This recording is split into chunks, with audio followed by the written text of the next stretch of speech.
vous attend le 23 octobre, lundi 23 octobre. Gilles nous fait la gentillesse de proposer un prix spécial pour les magiciens. Donc en commentaire, on va vous mettre le mail où vous pourrez faire votre demande de place et gérer directement avec la production.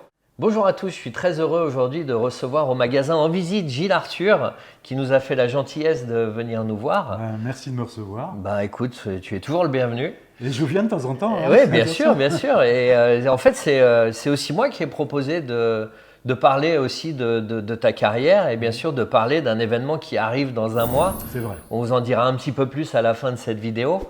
Mais d'abord, pour ceux qui ne te connaissent pas, parce que moi, je suis de la génération en fait de l'émission qui t'a vraiment mis en première vue des téléspectateurs. C'était une émission qui s'appelait Attention Magie. C'est drôle ce que tu dis, parce qu'en fait, il y avait une émission avant. Mais comme j'étais gamin, adolescent, et donc j'étais très très jeune, donc je suis un survivant de l'époque des visiteurs du mercredi dans les années...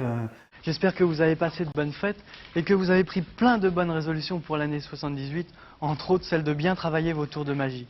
Ah oui, alors là c'est... Non mais c'était quand même TF1.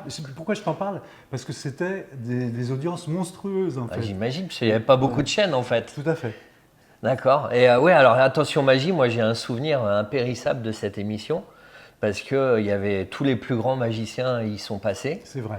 Et il y avait un côté, alors c'était enregistré je pense, mais il y avait un côté on sentait du direct, c'est-à-dire les magiciens venaient sur le plateau. C'est marrant, et performaient quoi. Tu as complètement raison, en fait c'était enregistré mais dans les conditions du direct. En fait c'est dans mon ADN télévisé. J'ai toujours considéré, à tort ou à raison, mais apparemment ça perdure, donc il doit y avoir un intérêt. J'ai toujours considéré que le vrai était mieux que la conserve et le ça, c'est un peu vrai dans tout, façonnage, etc. Donc en fait, je me rappelle à l'époque, le format d'Attention Magie était de 75 minutes et on devait tourner 77 minutes. Quoi. Ah ouais, il n'y avait pas de cut et tout. Voilà. Après, on avait la possibilité de faire ce qu'on appelle de la post-production, c'est-à-dire, en fait, j'ai toujours été au service des magiciens. C'est-à-dire que s'il y avait quelque chose qui pouvait les valoriser, on le retravaillait au montage. D'accord. Et s'il y avait quelque chose qui les desservait, on le gommait. Le regard du magicien est super important dans les émissions. Et surtout la compréhension du message artistique. Parce que parfois, dans d'autres émissions de télé, je vois une perte de compréhension de ce que dit le magicien. Donc moi, j'essaye d'être au plus juste avec le message du magicien. C'est important. Et donc, alors moi je me souvenais, alors dans cette émission il y avait du close-up, il y avait vraiment de tout. Ouais. Et toi tu clôturais, enfin moi c'est le souvenir que j'avais, hein. Tu clôturais avec les méga illusions. Ouais. Je me souviens de cette image de la lévitation de la mairie avec la petite fille qui accrochait le ballon à la fenêtre. Ouais, enfin, voilà, moi c'est mes Madeleines de Proust un peu. Si tu veux, pour raconter un peu les coulisses de ça, les méga-illusions, j'ai inventé le terme en Europe, mais en fait, à l'époque, il n'y avait que David Copperfield, évidemment, qui est toujours une référence, qui faisait des grosses illusions géantes en extérieur. Et il y avait une chinoise aussi qui se faisait attacher dans une maison, qui explosait, etc., des gros trucs comme ça. Mais en Europe, il n'y avait rien, en fait. D'accord. Et quand on a eu l'idée d'Attention Magie, je cherchais un électrochoc, en fait.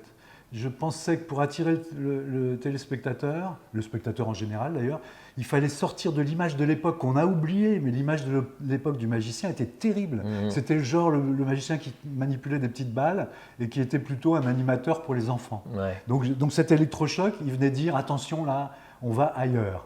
Et donc ça nous a propulsés. Mais c'est bien. Et puis moi, c'est un peu ce que j'ai ressenti quand j'ai commencé à passer pro. On se battait contre cette image. C'est-à-dire qu'on disait à vos clients, prenez un magicien, ils avaient l'image justement de l'animateur, avec je vais caricaturer, mais avec le nez rouge, etc. Et en fait, ces émissions de télé ont permis de dépoussiérer l'image du grand public du magicien. En tout cas, c'était un peu leur intention. En tout cas, l'objectif que moi j'ai toujours suivi, c'est de faire connaître les magiciens, les artistes magiciens. C'est-à-dire de montrer que c'était artistique. Mon combat, ça a toujours été de dire un artiste magicien et pas moins un artiste qu'un chanteur, qu'un acteur, qu'un danseur. Et puis même à un petit niveau, il faut déjà se poser la question de quelle histoire on raconte, comment on emmène notre tour pour que ce ne soit plus une énigme, mais un tour de magie, qui est vraiment de la magie. Passer de l'autre côté du miroir pour... Exactement. Absolument. Mais les méga illusions, c'était une belle aventure. Et j'en profite aussi pour dire un truc que je n'ai pas souvent dit, je n'ai même peut-être jamais dit, c'est qu'à l'époque, on me reprochait, mais après, C'était pas grave puisque c'était faux. Mais on me reprochait de faire du trucage vidéo.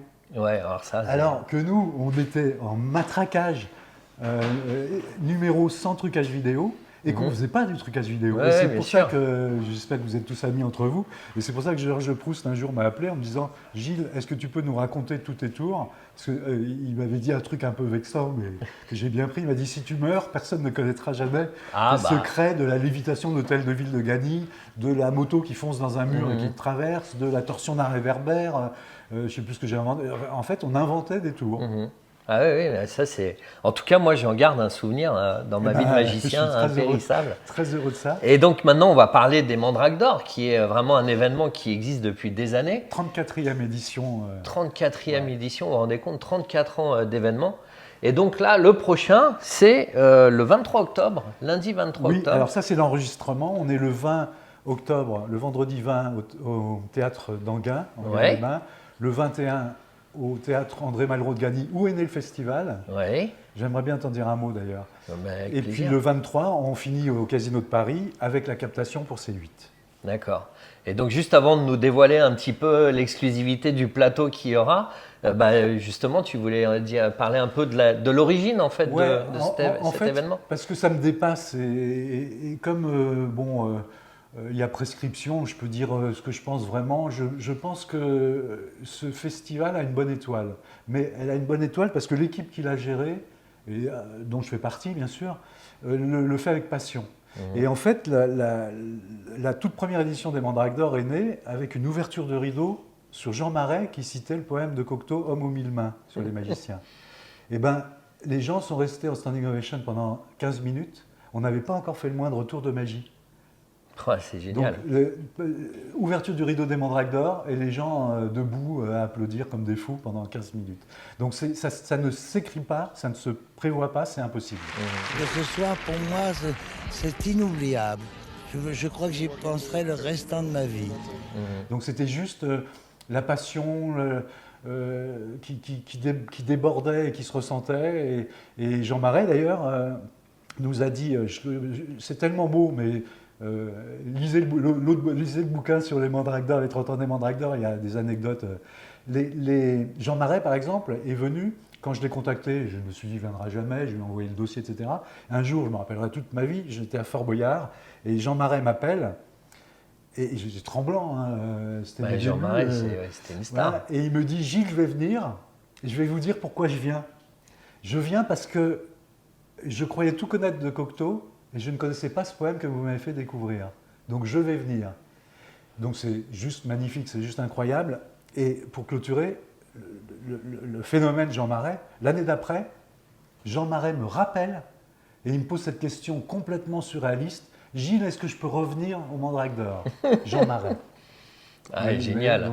C'est une belle histoire, très belle histoire. Après, c'est comme dans beaucoup de choses dans la vie, c'est la passion qui est le moteur des choses. Ouais, je pense. Et s'il n'y avait pas de passion, tu ne serais pas lancé dans une aventure telle que celle-ci. Je pense avec le recul que la passion crée l'énergie et que l'énergie crée le résultat. Ouais. Donc voilà, je te disais tout à l'heure entre nous que le jour où je serai plus passionné, je pense que j'arrêterai parce que voilà. Mais je reste passionné. Mes 34e Mandraques d'Or, c'est comme les premiers. J'ai la même traque, la même trouille. À un mois, je commence à rêver de trucs. C'est complètement hallucinant et c'est pour ça que j'aime ça, parce que c'est toujours une première. Il y a toujours la flamme. De toute façon, déjà, c'est un challenge parce que tous les ans, un plateau différent et un plateau prestigieux. Alors, on cherche toujours à avoir. On a eu dans l'histoire, tous les 3 ans, les champions du monde de la FIS, à une exception près, je crois.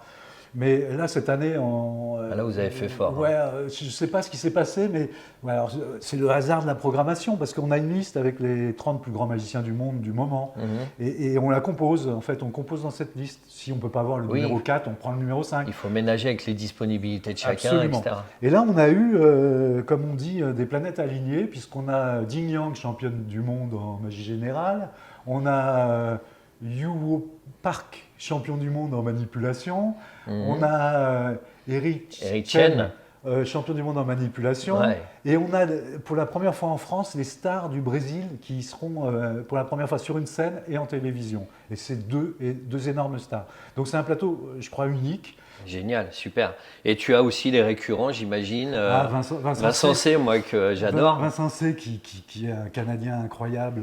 Ouais, très drôle. Au-delà du magicien, c'est un showman, quoi. Voilà. Ouais, c'est un personnage. Qu'est-ce qu'on peut dire sur Vincent? Vincent, c'est... Si vous ne connaissez pas, venez au Mandrake, vous le découvrirez.